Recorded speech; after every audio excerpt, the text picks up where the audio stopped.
الحمد لله نحمده ونصلي ونسلم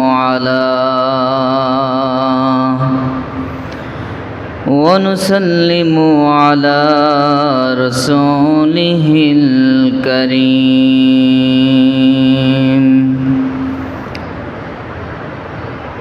وعلى آله وأصحابه أجمعين أما بعد فقد قال الله تعالى في كلامه المجيد وفرقانه الحميد أعوذ بالله من الشيطان الرجيم بسم الله الرحمن الرحيم قل يا عباد الذين أسرفوا على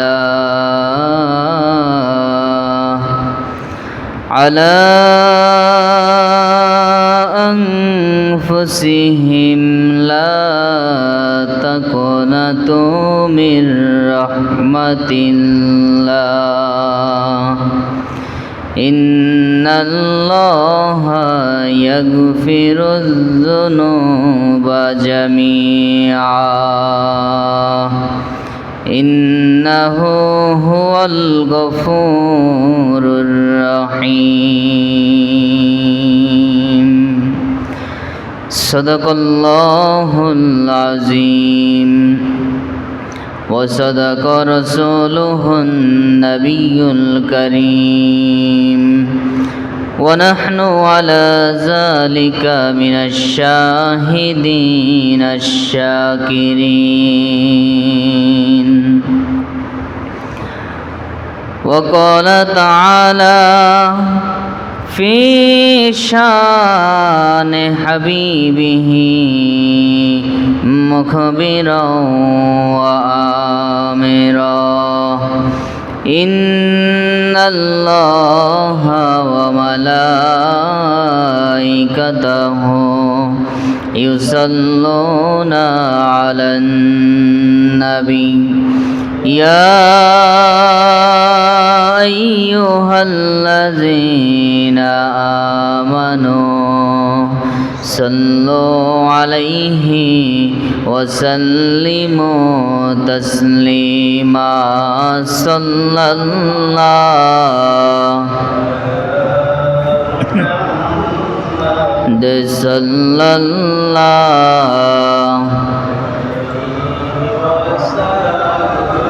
صلى الله على محمد صلى الله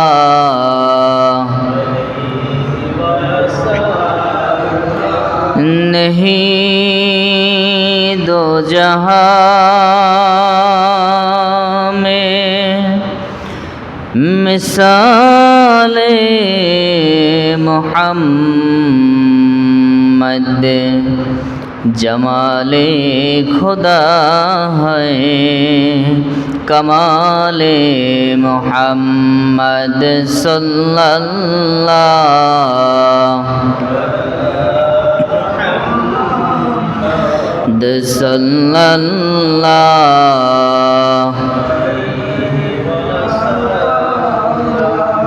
सल्लल्लाहु अला मुहम्मद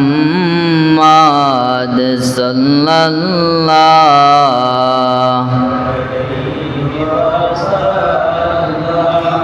मशरिक़े हुब्बे मुहम्मद मतलाए देवाने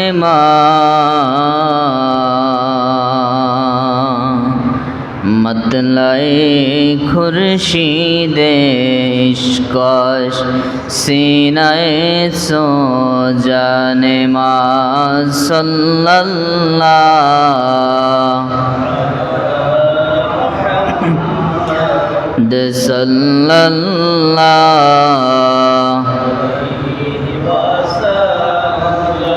सल्लल्लाहु अला मुहम्मद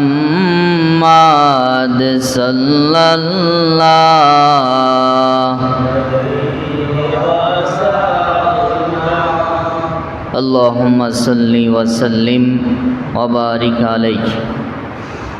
उपस्थित पवित्र जुमार नामाज आदाয়ের उद्देश्य मस्जिद आगत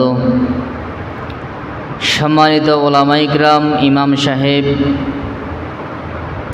मुसल्लियान एकराम, मुरब्बियान एकराम, जुबक भाइয়েরা सकलेर प्रति आंतरिक सालाम और मुबारकबाद।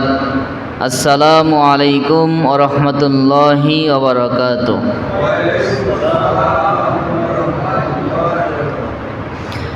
महान रब्बुल इज्जतेर दरबारे लक्ष कोटी तार सेও अनेक अनेक गुण बेशी शुकुर और सुजूद आदाय करছি যে রব্বুল ইজ্জত আজকের এই পবিত্রতম জুমা হিজরি নববর্ষের 1447 হিজরি সনের প্রথম জুমা, প্রথম তারিখ মুহররম মাসের আজকে পহেলা মুহররম। একটি বছর আমাদের থেকে বিদায় নিয়েছে, নতুন আরেকটি বছর শুরু হয়েছে। আজকে হলো পহেলা মুহররম। এই 1447 হিজরি সনের মুহররম মাসের প্রথম তারিখে 1447 হিজরি সনের প্রথম জুমা আদায়ের উদ্দেশ্যে যে রব্বুল আলামিন আমাদেরকে আল্লাহর ঘর মসজিদে হাজির হওয়ার তৌফিক দিয়েছেন, আসুন সেই মহান রব্বুল ইজ্জতের দরবারে শুকরিয়া আদায় করে সকলে একবার কালিমাতুশ শুকর পড়ি, আলহামদুলিল্লাহ। সম্মানিত হাজরিন, এই পৃথিবীর মধ্যে আল্লাহ রব্বুল আলামিন আমাদেরকে 12টি মাস দিয়েছেন। ইন্না ইদ্দাতাশ শুহুরি ইনদাল্লাহি 12 শাহর। নিশ্চয়ই আল্লাহ রব্বুল আলামিনের নিকট নির্ধারিত মাসের সংখ্যা হলো 12টি। যেই মাসগুলোর উপর ডিফেন্স করে একজন মুসলমানের জীবনের বিধানগুলো, অধিকাংশ গুরুত্বপূর্ণ বিধানগুলো যেই মাসের উপর ডিফেন্স করে, যেই তারিখগুলোর উপর ডিফেন্স করে পালিত হয়, সেই 12টি মাস আল্লাহ রাব্বুল আলামিন আমাদেরকে দিয়েছেন। এবং এই হিজরি সন একজন মুসলমানের জীবনে অত্যন্ত গুরুত্বপূর্ণ একটি জীবন আদর্শ চালিকার পথ এবং রাস্তা।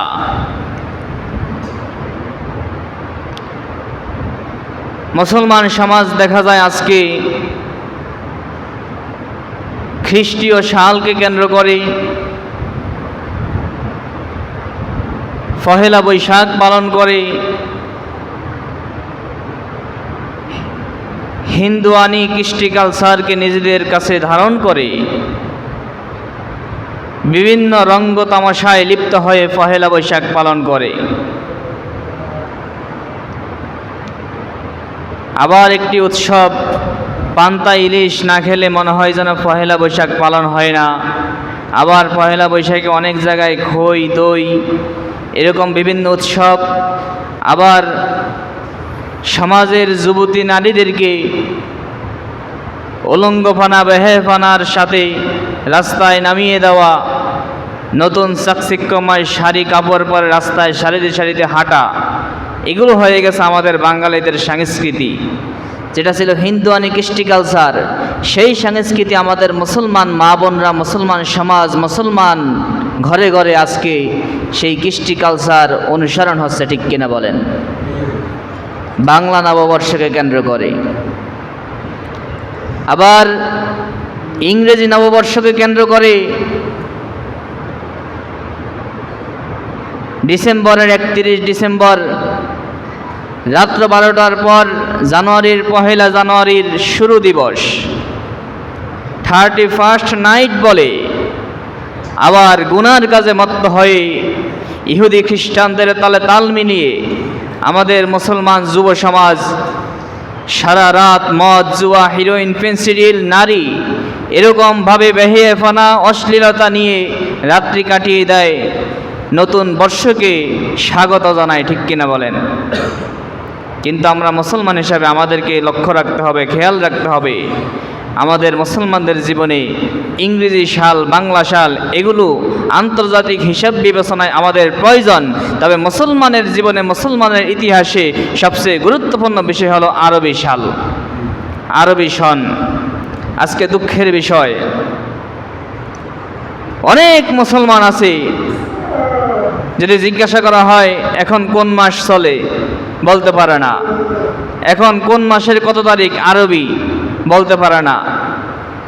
অথচ উলামায়ে কিরাম ফতোয়া দিয়েছে আরবি মাসের তারিখগুলো গণনা করা, আরবি মাসের তারিখগুলো খেয়াল রাখা, হিসাব রাখা, এটা মুসলমানের জন্য ফরজে কিফায়া। জোরে বলুন সুবহানাল্লাহ। আপনি যদি ইংরেজি তারিখ না জানেন, পৃথিবীর কোনো মানুষ জানে না, কোনো গুনাহ নাই। কিন্তু উলামায়ে কিরামের ফতোয়া আরবি তারিখগুলো যদি না জানে, আরবি তারিখগুলো জানা, আরবি তারিখের হিসাবটা সবসময় রাখা, এটা ফরজে কিফায়া। এক সমাজে কমপক্ষে 2-1 মুসলমান হলেও এই আরবি মাসের হিসাব তারিখ রাখতে হবে। যদি না রাখে, কেউ যদি এটার বেখবর হয়ে যায়, তাহলে ওই সমাজের সবাই গুনাহগার হবে। জোরে বলুন নাউজুবিল্লাহ। কারণ কি? কারণ হলো মুসলমানদের যত বিধান আছে, গুরুত্বপূর্ণ সব বিধানগুলো আরবি মাস এবং আরবি তারিখের সাথে সংশ্লিষ্ট। আপনি দেখেন, রমজান মাসের রোজা একটা গুরুত্বপূর্ণ ফরজ বিধান। এটা কোন মাসে? রমজান মাসে। এটা আরবি মাস না ইংরেজি মাস? রমজান মাসটা কি আরবি মাস না ইংরেজি মাস? আরবি মাস।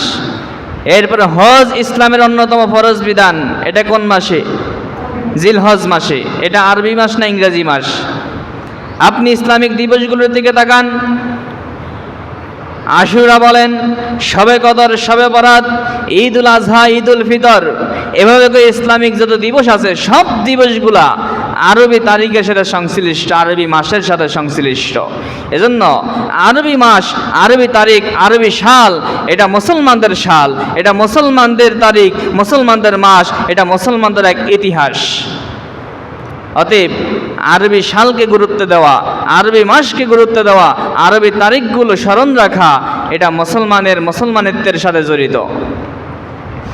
এই জন্য সম্মানিত হাজরিন, আমাদের থেকে একটি সাল বিদায় নিয়েছে। 1446 হিজরি আমাদের থেকে বিদায় নিয়েছে, শুরু হয়েছে 1447 হিজরি।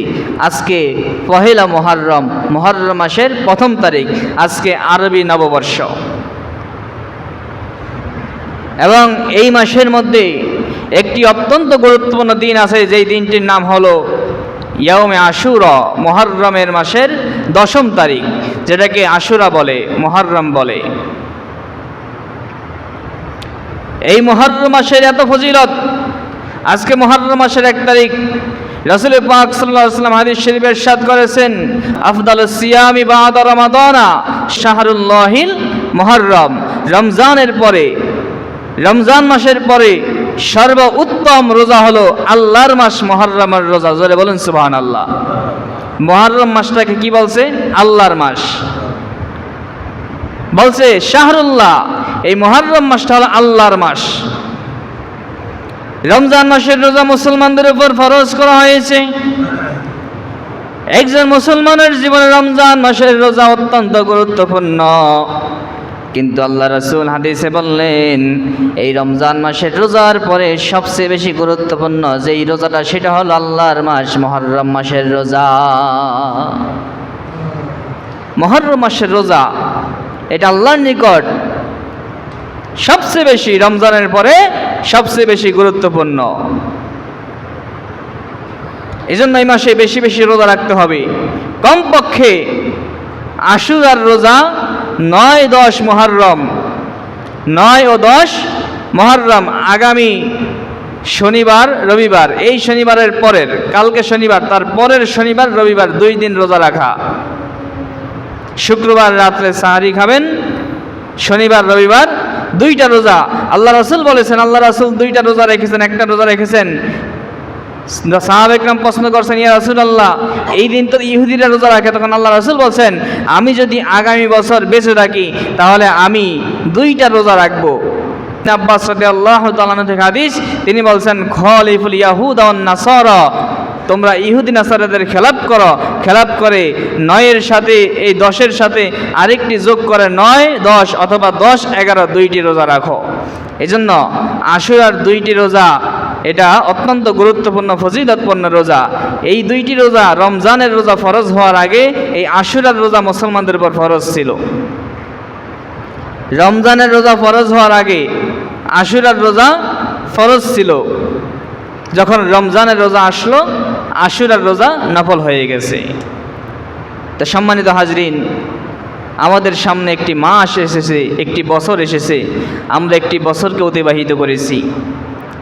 আমাদের কাছে অনুশোচনা থাকা দরকার, আমাদের ভিতরে অনুশোচনা হওয়া দরকার যে আমাদের থেকে একটি বছর অতিবাহিত হয়েছে, নতুন একটি বছরে আমরা পদার্পণ করেছি, আমরা আরবি নববর্ষে উপস্থিত হয়েছি। আজকে আরবি নববর্ষের 1ম তারিখ। যে আল্লাহর কাছে আমাদের দোয়া করা দরকার, আল্লাহর কাছে আমাদের কায় মনোবককে আল্লাহর কাছে আবেদন করা দরকার, ইয়া রব্বাল আলামিন আমরা গত একটি বছর এবং আমাদের পিছনের যত বছর আমরা দুনিয়ায় এসেছি, আমাদের দুনিয়ায় জন্ম থেকে গত একটি বছর পর্যন্ত আমাদের জীবনে যত গুনাহ হয়েছে, যত অন্যায় অপরাধ হয়েছে, আল্লাহ রাব্বুল আলামিনের কাছে আমাদের ক্ষমা চাওয়া উচিত, ঠিক কিনা বলেন?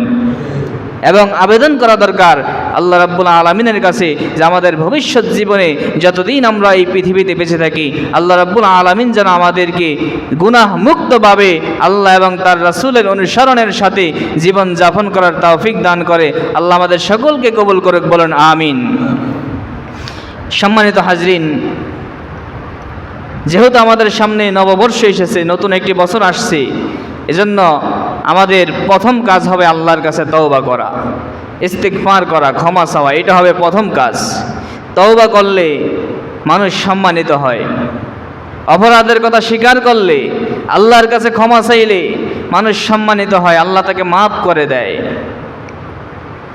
এবং আল্লাহর বিধান, আল্লাহর আদেশ, ইয়া আইয়ুহাল্লাযীনা আমানু তুবু ইলাল্লাহি তাওবাতান নাসুহা, হে ঈমানদাররা তোমরা আল্লাহ রাব্বুল আলামিনের কাছে তওবায়ে নসুহা করো, তোমরা খালেস তওবা করো, এমন তওবা যেই তওবার পরে আর জীবনে গুনার কাজের দিকে ফিরে আসবে না। হাদিসের ব্যাখ্যায় তাফসীরের মধ্যে এই আয়াতের তাফসীরে উল্লেখ করা হয়েছে, এটা হলো এমন তওবা কিয়ামতের পূর্ব পর্যন্ত একটি সুইয়ের ছিদ্র দিয়ে যেভাবে একটি উট প্রবেশ করা অসম্ভব, ঠিক তেমনিভাবে এমনভাবে তওবা করা গুনাহ থেকে জানলে এই গুনাহটা আমার দ্বারা হয় এরকম অসম্ভব, আর জীবনও এরকম কোনো গুনাহ আমার দ্বারা হবে না, এরকম তওবা করা, আল্লাহর নির্দেশ তওবা করা। তওবা করলে আল্লাহ রাসূল বলেছেন আত-তাইবু আনিজ যামবি কামাল্লা যামবালাহু, যে ব্যক্তি তওবা করে আল্লাহ রাব্বুল আলামিন তাকে এমন ভাবে ক্ষমা করে দেয় কেমন যেন তার কোনো গুনাহই নাই। জোরে বলেন সুবহানাল্লাহ। আপনি অবাক হবেন, তওবা মানুষকে এমন ভাবে ক্ষমা করে। এই পৃথিবীর মধ্যে আল্লাহ রাসূল সাল্লাল্লাহু আলাইহি সাল্লাম যখন ইসলামের দাওয়াত নিয়ে এসেছেন, রাসূল পাক সাল্লাল্লাহু আলাইহি সাল্লামের আপন চাচা আমির হামজা রাদিয়াল্লাহু তাআলা আনহু, রাসূল পাক সাল্লাল্লাহু আলাইহি সাল্লামের আপন চাচা হযরত আমির হামজা রাদিয়াল্লাহু তাআলা আনহু কঠিন যোদ্ধা, ইসলামের বড় সাহায্যকারী। তিনি ছিলেন আল্লাহ রাসূলের যুদ্ধের ক্ষেত্রে আল্লাহ রাসূলের বড় সাহায্যকারী।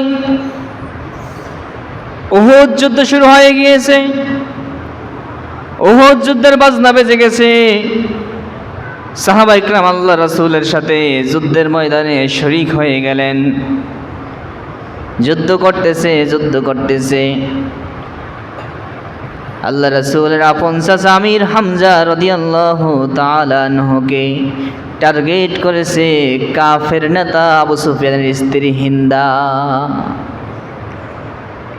যে আমির হামজাকে যেভাবে হোক তাকে হত্যা করতে হবে, শহীদ করতে হবে। লোক ভাড়া করলেন, অনেক লোককে, অনেক তীরন্দাজ। আমির হামজার সামনে দাঁড়ানোর মতো কোনো যোদ্ধা কোনো কাফের মুশরিকদের মধ্যে ছিল না, কারোর বুকে সাহস ছিল না আমির হামজার সামনে দাঁড়িয়ে যুদ্ধ করবে। এত বড় যোদ্ধা, অনেক বড় বড় যোদ্ধা তীরন্দাজ, তাদের মধ্যে এরকম চ্যালেঞ্জ ছুড়ে দিলেন, যে ব্যক্তি আমির হামজাকে হত্যা করতে পারবে ওই ব্যক্তিকে অনেক অনেক উপঢৌকন দেওয়া হবে। অনেক বড় বড় তীরন্দাজদেরকে ভাড়া করলেন, পরীক্ষা করলেন। অনেক দূরে ছোট্ট একটি ছিদ্র দিয়ে তীরন্দাজদেরকে পরীক্ষা করলেন যে এই দূর থেকে যে ব্যক্তি এই ছিদ্র দিয়ে একটি তীর মেরে একটি তীরেই এই ছিদ্র দিয়ে প্রবেশ করাতে পারবে তাকে দায়িত্ব দেওয়া হবে। তীরন্দাজদের প্রতিযোগিতা শুরু হয়ে গেল। জিতে গেলেন ওহশী নামের একজন মুশরিক, একজন কাফের, ওহশী নাম। আবু সুফিয়ানের স্ত্রী হিন্দার প্রস্তাবে রাজি হয়ে গেলেন। উহুদ যুদ্ধের মধ্যে সুযোগ বুঝে আল্লাহর নবীর প্রিয় চাচা হযরত আমির হামজা রাদিয়াল্লাহু তাআলা আনহুকে হত্যা করে ফেললেন, শহীদ করে ফেললেন। ইন্না লিল্লাহি ওয়া ইন্না ইলাইহি রাজিউন। এই মহিলা ইসলামের এত বড় দুশমন ছিল, মহিলার অন্তরে ইসলামের প্রতি এত বিদ্বেষ ছিল, যিনি আল্লাহ রাসূলের শাশুড়ি ছিলেন। ইসলামের বড় দুশমন, আল্লাহ রাসূলের আবার শাশুড়ি। তার মেয়ে উম্মে হাবিবা আল্লাহ রাসূলের স্ত্রী, পরে বিয়ে হয়েছে। এই হিন্দাও পরে মুসলমান হয়েছেন, কিন্তু মুসলমান হওয়ার আগের ঘটনা বলতেছি। আল্লাহ রাসূলের আপন চাচা, ইসলামের একজন বড় যোদ্ধা আমির হামজা রাদিয়াল্লাহু তাআলা আনহুকে হত্যা করলেন ওহশী। হত্যা করে বুকটা ফেরে দিলেন, বুক ফেরে দিয়ে বুকের ভিতর থেকে কলিজাটা বের করলেন, হিন্দার সামনে নিয়ে গেলেন। হিন্দা আবু সুফিয়ানের স্ত্রী হিন্দা আমির হামজা রাদিয়াল্লাহু তাআলা আনহুর কলিজাটা হাতে নিয়ে চিবিয়ে চিবিয়ে খেলেন। জোরে বলুন নাউজুবিল্লাহ। শরীরের অঙ্গ প্রত্যঙ্গগুলোকে কেটে কেটে টুকরা করে ফেললেন, ছিন্ন বিচ্ছিন্ন করে দিলেন, যেন আবু সুফিয়ান, যেন আমির হামজা রাদিয়াল্লাহু তাআলা আনহুর শরীরকে কেউ একত্রিত করতে না পারে, দেখে চিনতে না পারে যেটা আমির হামজার লাশ। শরীরটাকে কেটে টুকরা টুকরা করে দিলেন, কলিজাটা বের করে নিজের মুখ দিয়ে দাঁত দিয়ে চিবিয়ে চিবিয়ে খেলেন আর ফালাইলেন। এই ঘটনা যখন আল্লাহ রাসূলের সামনে বলা হলো, আল্লাহ রাসূল এত বেশি কষ্ট পেলেন। আল্লাহ রাসূল কারোর সাথে কথা বলেন না, আল্লাহ রাসূল মাথা নিচু করে ফেলেছেন। নিজের আপন চাচা, আপন মানুষ, এত বড় যোদ্ধা, এত বড় ইসলামের সাহায্যকারী, তাকে এমনভাবে হত্যা করছে যেটা ইসলামের মুসলমানদের জন্য বড় অপমানজনক ছিল। রাসূল পাক সাল্লাল্লাহু আলাইহি সাল্লাম এত রাগ হলেন, নবীজি ভুলতে পারেন নাই তার কথা। আল্লাহ রাসূল ঘোষণা দিয়ে দিলেন, দয়ার নবী, মায়ার নবী, কত বড় বড় কাফের মুশরিককে মাফ করে দিয়েছেন, ইহুদি খ্রিস্টানদের সাথে কত ভালো ব্যবহার করেছেন, জীবনে কোনোদিন কারো প্রতিশোধ নেন নাই। জীবনে কোনোদিন কারোর সাথে খারাপ ব্যবহার করেন নাই। এত দয়ার নবী, মায়ার নবী ঘোষণা দিলেন, যে ব্যক্তি ওয়াহশীকে, তোমরা যে কেউ ওয়াহশীকে যেখানে পাবা সেখানেই তাকে হত্যা করবা। এত রাগ হইছে, এত মনে কষ্ট পাইছে, স্পষ্ট ঘোষণা দিলেন, তোমরা যেখানে পাবা ওয়াহশীকে সেখানেই হত্যা করবা। ইসলামের এত বড় যোদ্ধা, ইসলামের এত বড় সাহায্যকারী, আমার আপন চাচা আমির হামজা রাদিয়াল্লাহু তাআলা আনহুকে যে হত্যা করছে, এই ওয়াহশীকে তোমরা যেখানে পাবা সেখানেই তাকে হত্যা করবা, তার লাশটা আমার সামনে নিয়ে আসবা। নবীজি কত দয়ার নবী ছিলেন, মায়ার নবী ছিলেন আপনি জানেন? জীবনে কোনোদিন কারো কাছ থেকে কোনো বিষয়ের প্রতিশোধ গ্রহণ করেন নাই। নবীজি খুলুকে আজিমের অধিকারী ছিলেন, তাকে কেউ কষ্ট দিলে তিনি তার উপকার করেছেন, তার পথে কাটা দিয়েছে তিনি গিয়ে সেবা করছেন। কি বলেন, ঘটনা জানেন কিনা আপনারা? বুড়িমার ঘটনা শোনেন নাই? এভাবে করে কাফের মুশরিক আল্লাহ রাসূলের ঘরে সবার খাবার রাত্রিবেলায় খেয়ে মেহমান হয়েছে ইহুদি, সবার খাবার খেয়ে ফেলছে, রাত্রিবেলায় পেটের পীড়ায় পায়খানা করে বিছানা সব ভরে ফেলেছে, সকালবেলায় ফজরের আগেই উঠে ভাগছে, তরবারি রেখে গেছে, আবার ফিরে আসছে। আল্লাহ রাসূল বলছেন আসো, সাহাবা একরাম উত্তেজিত, নবী বলছেন না, তাকে কেউ কিছু বলো না। এই আচরণ দেখে ইহুদি সাথে সাথে মুসলমান হয়ে গেছে। যারা বলেন সুবহানাল্লাহ। মসজিদে ইহুদি প্রস্রাব করে দিয়েছে, সাহাবা একরাম মারার জন্য উত্তেজিত হয়ে গেছে। আল্লাহ রাসূল বলছেন থামো, মা থামো, কেউ বাধা দিও না। যখন তার প্রস্রাব করা শেষ হয়েছে, আল্লাহর নবী ওই ইহুদিকে ডাকলেন, এরে ভাই ইহুদি, তুমি কি জানো না এটা মসজিদ, এটা আমাদের মুসলমানদের ইবাদতের জায়গা, এটা পবিত্র জায়গা, তুমি কেন এখানে প্রস্রাব করলা? এটা তো অপবিত্র হয়ে গেছে। আল্লাহ রাসূল সাহাবীদেরকে আদেশ করলেন, যাও যাও তোমরা পানি দিয়ে মসজিদটা ধুয়ে দাও। ওই ইহুদি ব্যক্তির সামনে মসজিদটা সাহাবা একরাম ধুয়ে দিলেন। আল্লাহ রাসূল ইহুদিকে কিছুই বললেন না, ইহুদি চলে যেতে বললেন। এরকম নরম ব্যবহার, এরকম মহান ব্যবহার, মহান আচরণ যখন ইহুদি দেখলেন, সাথে সাথে সে আল্লাহ রাসূলের প্রতি কালেমা পড়ে মুসলমান হয়ে গেলেন। আশহাদু আল্লা ইলাহা ইল্লাল্লাহু ওয়া আশহাদু আন্না মুহাম্মাদুর রাসূলুল্লাহ সাল্লাল্লাহু আলাইহি সাল্লাম। এত বড় দয়ার নবী, মায়ার নবী, কিন্তু ওয়াহশীর ক্ষেত্রে এত বেশি রাগ হয়েছেন, কত কষ্ট পেয়েছেন। ডাইরেক্ট নির্দেশ, ওয়াহশীকে যেখানে পাবা সেখানেই হত্যা করবা। ইসলামের কত বড় ক্ষতি করছে সে। ওয়াহশী যখন সংবাদ শুনলেন,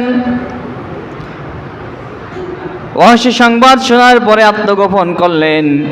এক পর্যায়ে নিজের মধ্যে অনুশোচনা সৃষ্টি হলো, নিজের মধ্যে অনুশোচনা সৃষ্টি হলো, আল্লাহর ভয় সৃষ্টি হলো, তাকওয়া সৃষ্টি হলো, ইসলামের মহব্বত অন্তরের মধ্যে সৃষ্টি হয়ে গেল। মনে মনে নির্ধারণ করেছে, মনে মনে স্থির করেছে, আমি মুসলমান হয়ে যাব, আমি আর এই কাফের থাকবো না, অনেক অন্যায় করেছি, আমি মুসলমান হয়ে যাব। জোরে বলেন সুবহানাল্লাহ। এই কাফটা কাফের, তার অন্তরে ইসলামের মহব্বত সৃষ্টি হয়ে গেছে, মনে মনে স্থির করলাম আমি মুসলমান হয়ে যাব। কিন্তু চিন্তা করছে, আমার ব্যাপারে যেই আইন জারি হয়েছে, আমি যদি মুসলমান হই কেউ এটা বিশ্বাস করবে না, আমাকে দেখলে সাথে সাথে হত্যা করবে। যেখানে মুহাম্মদের নবীর মুহাম্মদ সাল্লাল্লাহু আলাইহি ওয়াসাল্লাম, তাকে তার উম্মতরা, তার অনুসারীরা, সাহাবা ইকরাম এমনভাবে অনুসরণ করে, আল্লাহ রাসূল থুতু ফালায়, সাহাবা ইকরাম থুতুগুলো হাত দিয়ে ধরে ধরে নিজের মুখে মাখে, আল্লাহ নবী চুল কাটে, আল্লাহ নবীর চুলগুলো একটা চুল মাটিতে পড়তে পারে না, সাহাবা ইকরাম হাতে নিয়ে নিয়ে সবাই জমিয়ে রাখে। আল্লাহ রাসূল উযু করে, উযুর পানি মাটিতে পড়তে পারে না, সাহাবা ইকরাম উযুর পানিগুলো নিয়ে নিয়ে গায়ে মাখে, তাদের আতর হিসেবে ব্যবহার করে। যেই নবীর সাহাবীরা, যেই নবীর অনুসারীরা নবীকে এত মহব্বত করে, আপনি পৃথিবীর এমন কোন রাজা বাদশাহ, এমন কোন মানুষ দেখাতে পারবেন যাকে মহব্বত করে তার থুতুগুলো অন্যরাও নিজের শরীরে মেখেছে? যার প্রস্রাব তাকে মহব্বত করে একজন খেয়ে ফেলেছে, এরকম কোন লোক পাবেন? তাহলে মুহাম্মদ সাল্লাল্লাহু আলাইহি ওয়াসাল্লামকে তার অনুসারীরা কেমন মহব্বত করে। অতএব তার কোন আদেশ তারা পালন করতে 1 সেকেন্ডও দেরি করবে না। ওয়াহশী বুঝে গেলেন যে আমি বের হলেই সাথে সাথে আমাকে যেখানেই পাবে, আমি যদি বলিও আমি মুসলমান, কেউ এটা বিশ্বাস করবে না, আমাকে সাথে সাথে হত্যা করবে। এই চিন্তা করে ওয়াহশী সে মুখোশ পরে নিলেন, ছদ্মবেশ ধারণ করলেন। ওয়াহশী ছদ্মবেশ ধারণ করে রাসূল পাক সাল্লাল্লাহু আলাইহি সাল্লামের দরবারে হাজির হয়ে গেলেন। গিয়ে আল্লাহর রাসূলকে প্রশ্ন করলেন, ইয়া রাসূলুল্লাহ, ইয়া হাবিবাল্লাহ, আপনার কাছে আমার একটা প্রশ্ন। আপনি তো ওয়াহশীর ব্যাপারে ঘোষণা দিয়েছেন যেখানে ওয়াহশীকে পাবে সেখানে ওয়াহশীকে হত্যা করবে, কিন্তু আপনার কাছে আমার প্রশ্ন হলো, ওয়াহশী যদি ইসলাম গ্রহণ করে, যদি ওয়াহশী মুসলমান হয়ে যায়, তাহলে সে মাপ পাবে কিনা? জোরে বলুন সুবহানাল্লাহ। আল্লাহ রাসূল কিছু বললেন না, অপেক্ষা করলেন। আল্লাহ রাব্বুল আলামিন আয়াত নাযিল করে দিলেন, কুল ইয়া ইবাদিল্লাযিনা আসরাফু আলা আনফুসিহিম লা তাকনাতু মির রাহমাতিল্লাহ ইন্নাল্লাহা ইয়াগফিরুয যুনুবা জামিআ। জোরে বলেন সুবহানাল্লাহ। আল্লাহ রাব্বুল আলামিন আয়াত নাযিল করে দিলেন, হে আমার হাবিব, আপনি পৃথিবীর মানুষদেরকে বলে দিন, কুল ইয়া ইবাদিল্লাযিনা আসরাফু আলা আনফুসিহিম, ও পৃথিবীর মানুষরা, তোমরা যারা গুনাহ করেছো, তোমরা আল্লাহর বিধানকে লঙ্ঘন করেছো, অন্যায় করেছো, অপরাধ করে করে নিজের নফসের উপর জুলুম করেছো, সীমা লঙ্ঘন করেছো, লা তাকুনাতু মির রাহমাতিল্লাহ, আমি আল্লাহর রহমত থেকে নৈরাশ হয়ো না, ইন্নাল্লাহা ইয়াগফিরুয যুনুবা জামিআ, নিশ্চয় আল্লাহ রাব্বুল আলামিন তোমাদের সকল গুনাহ ক্ষমা করে দিবে। আল্লাহর কাছে তওবা করলে আল্লাহ সব গুনাহ ক্ষমা করে দিবে, মাফ করে দিবে। অতএব তোমরা নৈরাশ হইও না, তোমরা নৈরাশ হইও না। এই আয়াত নাজিল হয়ে গেল, ওয়াহশীর জন্য সুসংবাদ চলে আসলো যে ওয়াহশী তোমাকে মাফ করা হবে। রাসূল পাক সাল্লাল্লাহু আলাইহি সাল্লাম বললেন, হ্যাঁ হ্যাঁ, ওয়াহশীকে মাফ করার ঘোষণা চলে এসেছে। যদি ওয়াহশী নয়, শুধু যত বড় অপরাধী হোক, কিয়ামত পর্যন্ত যত বড় অপরাধী হোক, যদি সঠিকভাবে তওবা করতে পারে, আল্লাহ রাব্বুল আলামিন তাকে মাফ করে দিবে।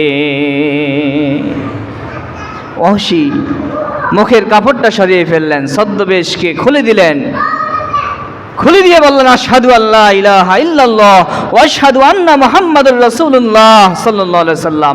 আল্লাহ রাসূলের সামনে সে মুসলমান হয়ে গেল। জোরে বলেন সুবহানাল্লাহ। কিন্তু আল্লাহ রাসূলের অন্তরে অনেক ব্যথা, সে মাপ পেয়ে গেছে, কারণ আল ইসলামু ইয়াহদুমু মা কানা ক্বাবলাহ, ইসলাম পূর্বের সকল গুনাহ মাফ করে দেয়। একটা ব্যক্তি সারা জীবন যদি কাফের থাকে, কিন্তু তার মৃত্যুর পরে যদি সে মুসলমান হয়ে যায়, সারা জীবন কাফের অবস্থায় যত গুনাহ করে, ওই ইসলাম গ্রহণটার কারণে তার জীবনের সব গুনাহ মাফ হয়ে যায়। এটা ইসলামের বিধান। পূর্বের অন্যায়গুলার দেখা হয় না, সব মাফ হয়ে যায়। ওয়াহশীও মাফ পেয়ে গেল। কিন্তু আল্লাহ রাসূলের মনে বড় ব্যথা, নবীর আপন চাচাকে হত্যা করছে। তখন আল্লাহ রাসূল বলেন, ওয়াহশী, তুমি যখন আমার দরবারে আসবা, তুমি আমার সামনে বসো না, একটু পিছনে বসো, যাতে করে তোমার প্রতি আমার নজর না পড়ে। তোমাকে তো আর কিছু করতে পারবো না, কারণ তুমি তো এখন মুসলমান হয়ে গেছো, তোমার সব গুনাহ মাফ হয়ে গেছে, আল্লাহ মাফ করছে, আমি তো আর কিছু করতে পারবো না। তবে তোমাকে দেখলে আমার মনে খুব ব্যথা লাগে, এজন্য তুমি আর আমার সামনে বসিও না, তুমি আমার পিছে বসো। তাহলে আপনি বুঝেন কত বড় অপরাধ করছে। তা সম্মানিত হাজরিন, এরকম বড় বড় অনেক অপরাধী যাদেরকে আল্লাহ রাব্বুল আলামিন তাওবার কারণে মাফ করে দিয়েছে। অতএব আমরা যারা পৃথিবীতে আছি, আমরা গুনাহগার বান্দা, আমরা নাফরমান বান্দা, আমাদের থেকে একটি বছর অতিক্রম হয়ে গেছে, নতুন একটা বছরে আমরা উপনীত হয়েছি। আমাদের আল্লাহ রাব্বুল আলামিনের কাছে তওবা করা দরকার, ইস্তিগফার করা দরকার যে আল্লাহ, পিছনে আমরা যা গুনাহ করেছি, আমাদের সব গুনাহগুলো আপনি ক্ষমা করে দেন, এবং ভবিষ্যৎ জীবন, আমাদের মৃত্যুর পূর্ব পর্যন্ত যতদিন পৃথিবীতে থাকি, আমরা যেন গুনাহমুক্তভাবে নেক আমল ও খাঁটি ঈমানের সাথে বেঁচে থাকতে পারি। আল্লাহ আপনি আমাদেরকে তৌফিক দেন, বলুন আমিন।